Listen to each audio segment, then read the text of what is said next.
अस्सलाम वालेकुम dear viewers and subscriber, मैं हूं उमर शहजाद और आप देख रहे हैं हमारा YouTube channel student help desk.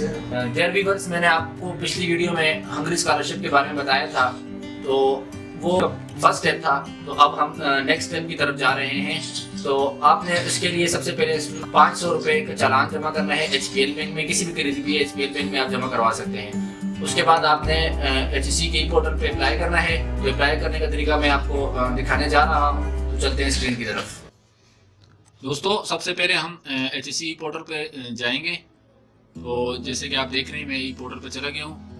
तो ये HEC की वेबसाइट है। तो सबसे पहले अगर जिन्होंने पहले अकाउंट नहीं बनाया हुआ तो वो पहले रजिस्टर कर लें खुद को। रजिस्टर करने के लिए आपने सबसे पहले अपना रीजन सेलेक्ट करना है, उसके बाद CNIC।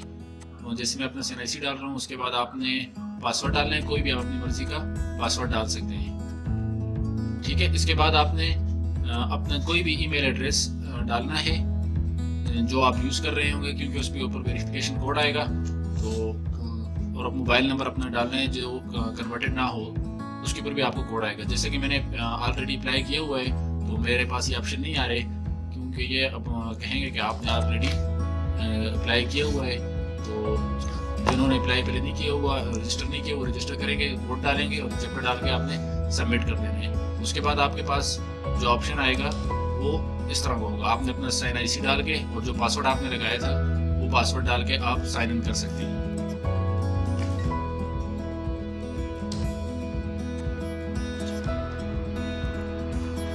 दोस्तों, मैंने पहले आपको बता चुका हूँ, मैंने अप्लाई किया हुआ है। तो मैं आपको जस्ट अपनी प्रोफाइल दिखा रहा हूँ कि आपने इस तरह नाम, अपनी पिक्चर, अपना एड्रेस वगैरह डालना है और जो डिटेल यहाँ पे पूछी हुई है आपने डाल के नेक्स्ट कर देना है।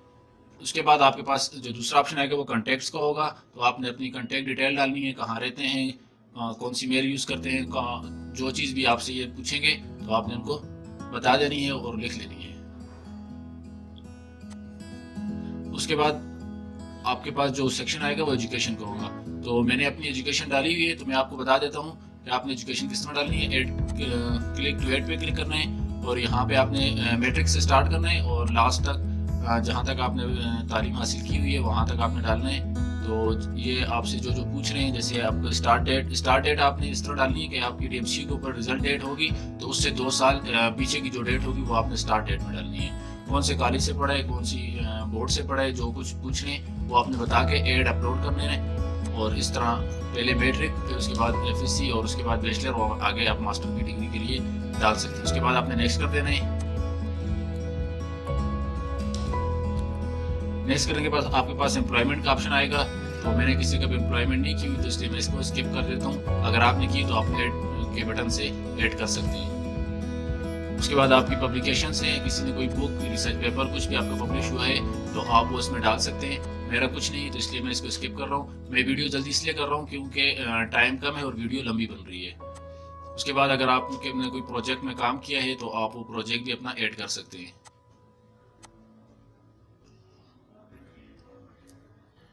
सर्टिफिकेशन, आपने किसी जगह पे कोई सर्टिफिकेट, अवार्ड या कुछ भी ऐसा हासिल किए हुए तो आप उसमें डाल सकते हैं। किस टाइटल के, किसने अवार्ड किया, कौन इसको ऑनर कर रहा था, तो आपने सब कुछ डालना है। उसके बाद नेक्स्ट कर देना है। नेक्स्ट करने के बाद आपके पास स्किल आएगी। स्किल में आपके पास जो जो स्किल हैं, करिकुलम, एक्स्ट्रा करिकुलम, को करिकुलम, तो आपने डाल देना है। जैसे मैं डाल रहा हूँ एक्स्ट्रा करिकुलर क्रिकेट और एक्सपर्ट लेवल पे हूँ तो मैं एक्सपर्ट डाल देता हूँ। मैं बचपन से खेल रहा हूँ तो 6 ईयर का मैंने एक्सपीरियंस डाल दिया। आपके पास अगर और कुछ एक्सपीरियंस एक्टिविटीज़ या स्किल्स हैं तो आप वो भी डाल सकते हैं। उसके बाद नेक्स्ट करेंगे तो आपके पास आ जाएगा एफिलिएशन मतलब आप किसी भी इदारे से मुंसलिक हैं, किसी भी ऑर्गेनाइजेशन, तो आप उसमें ये डाल सकते हैं मेंबरशिप और कब एक्सपायर हो गई है। उसके बाद आपने नेक्स्ट कर देना। नेक्स्ट करने के बाद आपके पास जो ऑप्शन आएगा वो आपने रेफरेंस डालना है। रेफरेंस, अगर आपके पास रेफरेंस लेटर हैं किसी भी यूनिवर्सिटी की तो आपने सिंपल इस तरह उनके ऊपर आपके पास आपके जो प्रोफेसर होगा, डॉक्टर होगा, जिसका भी होगा, तो आपने उनका नाम, एड्रेस और ईमेल, जो चीज़ें आपसे पूछ रहे हैं तो आपने यहाँ पे सिंपली डाल देनी है।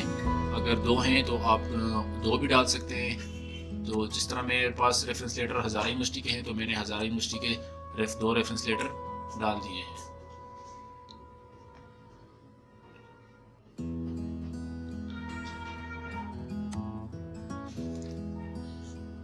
अब अगर दूसरा डालना है तो आपने दोबारा से क्लिक ऐड पे करके दूसरा डाल देना है। एकेडमिक है तो एकेडमिक डाल दें, अगर किसी इदारे का है या किसी और चीज़ का है तो आप अपने रेफरेंस लेटर के हिसाब से उस पर लिखा होगा सारी डिटेल, तो आपने वहाँ से देख के इसमें डाल देनी है।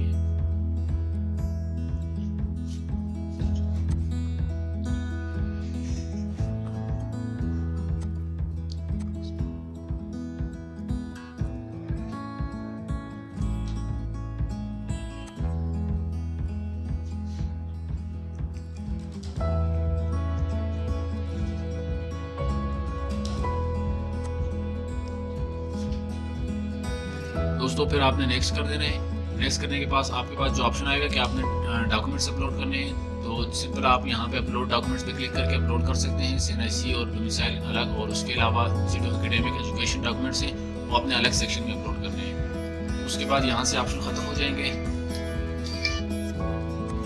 तो मैंने हंगेरियन के लिए पहले अप्लाई किया हुआ है, तो आपने जहाँ से learning opportunity award application form से करना है, तो यहाँ पे भी 2 स्कॉलरशिप आपके सामने आ रही है। हंगेरियन नहीं आ रही क्योंकि मैंने इस पर कर लिया है, तो आपके पास वो थर्ड भी शो होगी, तो आपने उस पर क्लिक करके प्रोग्राम अप्लाइंग फॉर डिसिप्लिन सब कुछ लिखना है। और जैसे कि मैं अभी आपको दिखा रहा हूँ कि मैंने किस तरह लिखा हुआ है, आपने भी इस तरह लिखना है। क्योंकि मैंने ऑलरेडी अप्लाई किया हुआ है तो इसलिए मैं इसे स्किप कर रहा हूँ।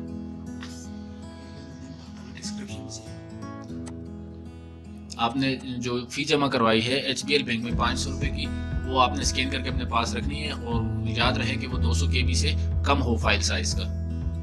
उसके बाद आपने ये इस तरह सेलेक्ट कर देना है। आपके पास जो जो डिटेल आ रही है आपने उसको फिल करना है। और रिसर्च प्रपोजल आप वही मोटिवेशन लेटर भी इसमें डाल सकते हैं। आपका रिसर्च प्रपोजल है तो वो भी डाल सकते हैं, अगर नहीं तो स्टेटमेंट ऑफ पर्पस में आप वही मोटिवेशन लेटर डाल सकते हैं। इनमें आपने किसी के ऊपर क्लिक नहीं करना है, क्योंकि आपके पास ये सर्टिफिकेट हैं तो आपने क्लिक कर लेना है। क्योंकि अगर ना हो तो फिर आप इसको स्किप करके छोड़ सकते हैं। आपने नेक्स्ट करना है। नेक्स्ट करने के बाद ये आपसे बैंक डिटेल पूछेंगे, जिस बैंक में आपने जमा करवाए हैं उस डिपॉजिट स्लिप के ऊपर नंबर होगा, वो नंबर आपने डालना है। किस डेट को जमा करवाए हैं वो डेट आपने पुट कर देनी है। उसके बाद आपने बैंक नेम लिखना है कि कहाँ है बैंक, और अमाउंट जो आपने डिपॉजिट करवाई है यानी 500 रुपीज़। उसके अलावा आपने बैंक का ब्रांच कोड और उसका एड्रेस लिखना है कि बैंक कहाँ पर है। उसके बाद आपने उसको अपलोड करना है बैंक स्लिप, और उसके यहाँ पे आपने सिंपल लिख लेना है बैंक स्लिप। तो आपने फ़ाइल जो अपलोड करनी है वो 200 KB से कम होनी चाहिए। देखें मुझे एरर दिया है तो इसलिए मैं आपको कह रहा हूँ। उसके बाद आपने अंडरटेकिंग पढ़ के टिक करके और आप सब कुछ एक्सेप्ट करके सबमिट कर देना है। दोस्तों जिन्होंने मेरी पिछली वीडियो नहीं देखी, डिस्क्रिप्शन में उसका लिंक पड़ा हुआ है, तो आप फर्स्ट स्टेप वहां से देख सकते हैं।